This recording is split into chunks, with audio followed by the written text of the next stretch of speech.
મહિનાની શરૂઆત થતાની સાથે જ દેશમાં અનેક નવા નિયમો પણ લાગુ થઈ રહ્યા છે, જેની સીધી અસર સામાન્ય માણસના દૈનિક આર્થિક વ્યવહારો અને ખિસ્સા પર પડશે। આધાર અપડેટ ફીમાં ફેરફાર સહિત બેંક નોમિનેશનના નિયમો અને તેમાં સરળતા હવે જોવા મળશે। નવા જીએસટી સ્લેબ અને સાથે જ કાર્ડ પેમેન્ટ સહિત નવી ફી સહિતના 7 મોટા બદલાવ જોવા મળશે। નોંધનીય છે કે બાળકોના આધાર કાર્ડમાં બાયોમેટ્રિક અપડેટ માટેની ₹125ની ફી માફ કરી દીધી છે। બેંક યુઝર્સને એક એકાઉન્ટ લોકર અથવા સેફ ડિપોઝિટ માટે પણ વધુ 4 વ્યક્તિઓને નોમિનેટ કરવા માટેની છૂટ આપવામાં આવી છે। 1 નવેમ્બરથી સરકાર કેટલાક સામાન માટે સ્પેશિયલ રેટ સાથે નવી 2 સ્લેબ જીએસટી સિસ્ટમ લાગુ કરશે। તેની સાથે જ અગાઉ 4 સ્લેબ 5%, 12%, 18% અને 28% હતી, જેને બદલવામાં આવી છે। 12% અને 18%ના સ્લેબ હટાવી દેવામાં આવ્યા છે, જ્યારે લક્ઝરી અને હાનિકારક સામાન પર 40%નો દર લાગુ થશે।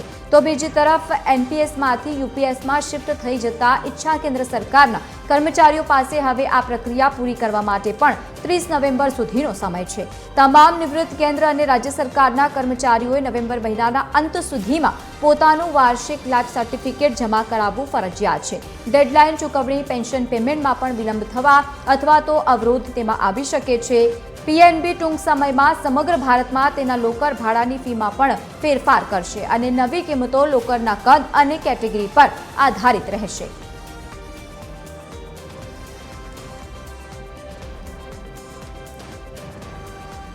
વધુ માહિતી સાથે સંવાદદાતા મૌલિક ઉપાધ્યાય આપણી સાથે લાઈવ જોડાયા છે। મૌલિક, નવા મહિનાની શરૂઆત થાય એટલે અનેક ફેરફારો પણ થતા હોય છે।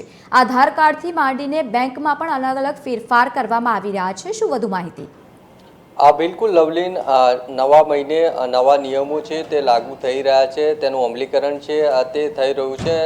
સૌથી મહત્વના સમાચાર છે આધાર કાર્ડ છે તેને લઈને છે। આધાર કાર્ડ અંગે ખાસ છે નામ, સરનામું, મોબાઈલ નંબર અને એડ્રેસ સહિતની વિગતો છે તેને લઈને આ સમાચાર છે કે આ તમામ વિગતો છે તે ઓનલાઈન છે તે ભરી શકાશે। સાથે જ આ જે વિગતો જે ભરવામાં આવી હશે તેને જે પાન કાર્ડ છે અને પાસપોર્ટ છે તેની સાથે મેચ છે તે કરવામાં આવશે। સાથે જ જે આધાર કાર્ડની ફી હતી તેમાં પણ ફેરફાર છે તે કરવામાં આવ્યા છે।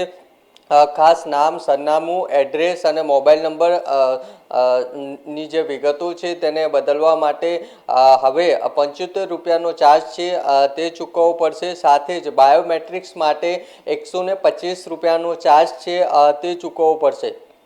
તો 5 થી લઈને 17 વર્ષના જે બાળકો છે તેમના માટે બાયોમેટ્રિક છે તે ફી કરવામાં આવી છે, એટલે તેનો કોઈ પણ ચાર્જ છે તે ચૂકવવાનો રહેશે નહીં।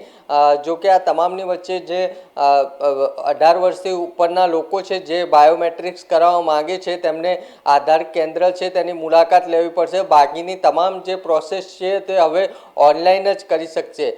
સાથે જ પાન કાર્ડ અને આધાર કાર્ડને જે લિંક કરવું તે પણ ફરજિયાત છે અને જો આ પ્રમાણે કોઈ વ્યક્તિ નહીં કરે તો તેનું આધાર કાર્ડ માફ કરશો જે આધાર કાર્ડ સહિતની જે વિગતો છે તે નિષ્ક્રિય થઈ જશે। એટલે કે પાન અને આધાર કાર્ડ લિંક નહીં થાય તો તેમનું પાન છે તે નિષ્ક્રિય થઈ જશે। એટલે આ બંને જે અગાઉ પણ તારીખો છે તે લંબાવવામાં આવી હતી કે પાન કાર્ડને આધાર કાર્ડ સાથે લિંક કરવામાં આવે, પરંતુ હજુ પણ જે લોકોએ લિંક નથી કર્યું તેવા લોકોના પાન કાર્ડ છે તે આગામી સમયમાં નિષ્ક્રિય થઈ જશે। એટલે આ રીતે મહત્વના સમાચાર છે તે આધાર કાર્ડને લઈને સામે આવી રહ્યા છે। જી બિલકુલ મૌલિક, આભાર સમગ્ર માહિતી સાથે જોડાવા બદલ। તો આવનારા સમયમાં હવે જે નવા ફેરફારો છે તે આજથી જોવા મળશે।